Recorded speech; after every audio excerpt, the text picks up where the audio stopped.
the WrestleMania Minutes on Down the Aisle Wrestling Podcast with Robbie Mack and Kevin Laramie. Here's Kevin Laramie.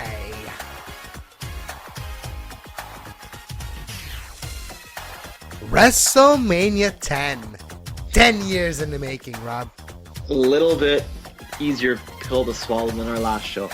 WrestleMania 10 was the first WrestleMania that I felt that when I seen it, it had a big feel to it. Back to WrestleMania 1. It was Madison Square Garden. And in 1994, to celebrate the 10 years of it, they went back to the Garden in New York City, New York. It was probably a homecoming for WrestleMania of some sort. And a homecoming for the WWF, because obviously back in those days, like back WrestleMania 1 days, the whole territory was marketed out of New York City, and that was their Mecca shows, or MSG. So they really went back home to everything, and really gave it a vintage feel. You know what I mean? And that's what I really remember about WrestleMania 10. All right, it was March 20th, 1994. The attendance in the Garden was 18,065 people. WrestleMania 10 came obviously after Royal Rumble, but the Royal Rumble had a double winner. Lex Luger and Bret Hart landed on the mat at the same time. Both feet touched the ground at the exact same moment, and therefore the winners had to win 2 matches to be declared the champion on that day, Rob. And it was a little bit different because WWF, if you remember at the time, it really looked like they were putting the rocket up Luger's ass, and they really did. They were supposed to. Well, yeah, and then he had the match with Yoko at SummerSlam 93, and he just wasn't getting over. So they used that at the Royal Rumble to see who gauged the bigger pop when they were announced the winner. And lo and behold, it was the Hitman. It certainly was, and this was the beginning of the end. Even though he'd be there for another year, this is the beginning of the end for Lex Luger. Another beginning of the end. It was one of the last time we've seen Owen Hart nicknamed the Rocket, and it was about time that nickname just went away.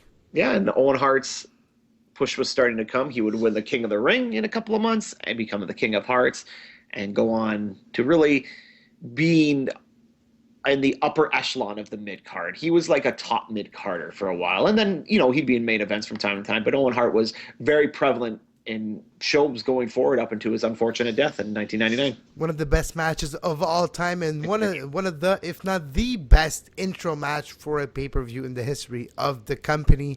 Owen Hart, Bret Hart, first match of that show. It's only rivaled, I think, by the intro match from WrestleMania 30. And, you brought it up, Kevin, and without a doubt, this is my favorite match on the show. Absolutely.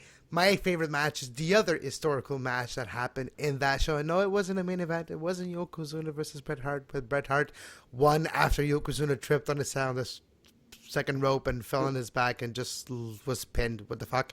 But no, it wasn't that. It was the bad guy, Razor Ramon, versus the Heartbreak Kid, Shawn Michaels, for that famous ladder match. It wasn't the first ladder match in history, but it was the first of its genre, the way they were using the ladder, and one of the most historical match in the history of Michaels' career, of Razor Ramon, Scott Hall's career. It put those two on the map, and you have to say, it put that Intercontinental on the map, and it was important back then. And it was really setting up Shawn Michaels to, even though it was still a ways away, it was setting up Shawn Michaels to start getting pushed as a main event talent, which really happened. Now, if you go back in the Down the Aisle podcast, Wrestling Fandom, if you go back to one of our earlier shows, Kevin and I reviewed the 95 SummerSlam, which it had the second match of these two, which I thought was a little bit better than this match. But still, this match was tremendous. And if it wasn't for Bret and Owen, this match would definitely be my favorite. But for me, the Bret and Owen match was it was important to me because I was a huge Owen Hart fan, like I've said before. And to me, this is like the coming out party for Owen Hart. So so I'm a little bit biased when it comes to that point too.